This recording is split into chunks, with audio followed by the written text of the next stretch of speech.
96 hours of terror. 96 hours of hell on Earth.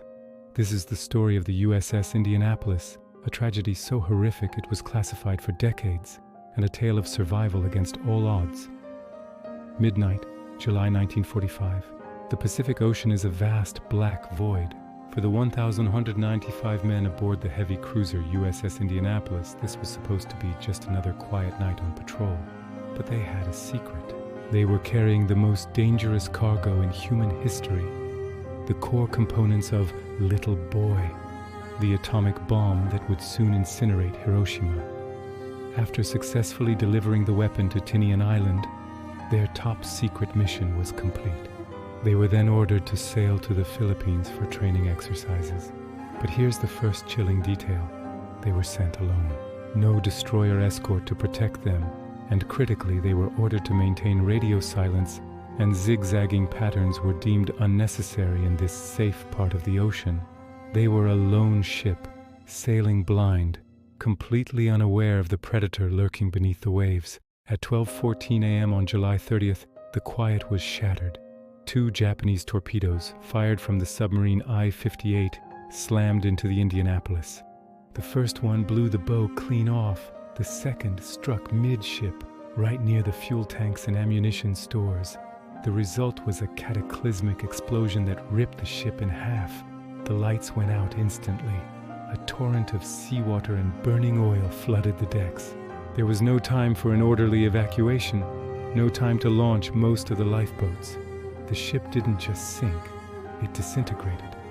In just 12 agonizing minutes, the mighty cruiser that had survived so much of the war vanished beneath the waves. Around 300 men went down with her, trapped inside a steel tomb. Nearly 900 others were thrown into the vast dark expanse of the Pacific, covered in thick, choking black fuel oil, clinging to debris and the few life rafts available. They were alive, but their ordeal had just begun. They were floating in the middle of nowhere, waiting for a rescue that no one knew they needed. Due to a series of catastrophic communication blunders, the Navy didn't even know its flagship cruiser was missing. When the sun rose, the true nightmare began. The survivors, scattered for miles, were already suffering from their wounds and the shock. But a new horror emerged from the deep. It wasn't the thirst that came first or the hunger. It was the fins. Hundreds of them, slicing through the water. Oceanic white-tip sharks, a species known for its aggression, were drawn by the vibrations of the explosion and the scent of blood in the water. For the first few hours they scavenged, focusing on the floating bodies of the dead. But their hunger was insatiable. Soon they turned their attention to the living. The men, desperate, formed protective circles, floating back to back, kicking and splashing, screaming to try and scare the predators away. But it was a futile defense. Every few minutes, a blood-curdling scream would echo across the waves as a man was pulled under. One survivor recalled seeing his friend just vanish, dragged down into the abyss, leaving only a widening red stain on the surface. This became the single largest shark attack on humans in recorded history. Day bled into night, and the attacks never stopped. The men were trapped in a floating coffin, their numbers dwindling with every passing hour. By the second and third day, the elements turned just as deadly as the sharks. The relentless Pacific sun was a torture device, baking their skin and boiling their brains. Severe dehydration set in. Their lips cracked, their tongues swelled, and their minds began to fray.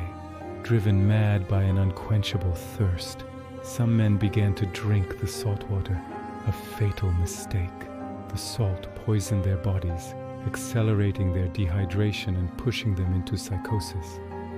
Hallucinations became rampant.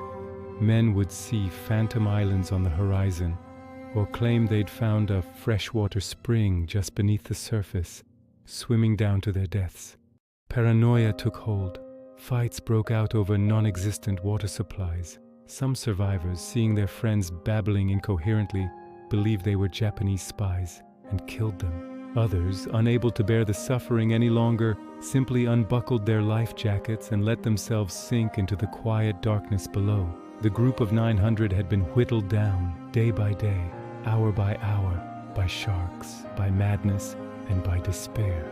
For 4 long days, the U.S. Navy remained completely oblivious. 3 different stations had picked up the distress calls from the Indianapolis, but one commander was drunk, another thought it was a Japanese trick, and a third had ordered his men not to disturb him. The ship was simply marked as arrived in the Philippines, a clerical error with deadly consequences. The rescue came by pure, dumb luck. On the morning of the 4th day, Lieutenant Wilbur Gwynn, a pilot on a routine anti-submarine patrol, happened to look down. He saw a massive oil slick trailing across the water. Thinking it was from a leaking Japanese sub, he flew lower to investigate. It wasn't oil from a sub, it was people, hundreds of them, barely clinging to life. He immediately broke radio silence and called for help. The first responder was another seaplane, a PBY Catalina, piloted by Lieutenant Adrian Marks. Seeing the sharks actively attacking the men below, Marks defied standing orders and landed his plane in the rough, open sea, turning his aircraft into a floating hospital. He and his crew began pulling the emaciated survivors from the water, packing them inside and even lashing them to the wings with parachute cord. Finally, a rescue fleet was on its way.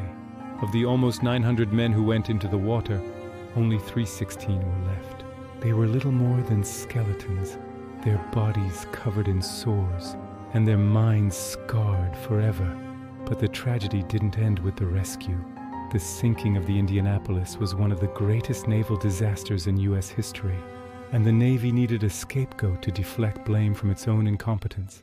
They chose the ship's commander, Captain Charles McVay III. In an unprecedented move, they court-martialed him for hazarding his ship by failing to zigzag. It was a sham trial. The commander of the Japanese submarine that sank the ship even testified that zigzagging would have made no difference. Yet McVay was convicted. He was the only captain in the entire history of the U.S. Navy to be court-martialed for losing his ship in an act of war. For the next 20 years, he was tormented by hate mail from the families of the men who died. In 1968, he took his own life. The final chapter of this story, however, comes from an unlikely hero, a 12-year-old boy from Florida named Hunter Scott. For a school history project in 1996, he began investigating the story, interviewing survivors, and uncovering declassified documents. His project gained national attention and reignited the push to clear the captain's name. Finally, in 2000, Congress passed a resolution exonerating Captain McVay. The USS Indianapolis remains a haunting story of catastrophic failure, of the deepest terrors imaginable, but also of the incredible, unbreakable will to survive. Thank you for watching. Remember to follow for more stories that history tried to forget.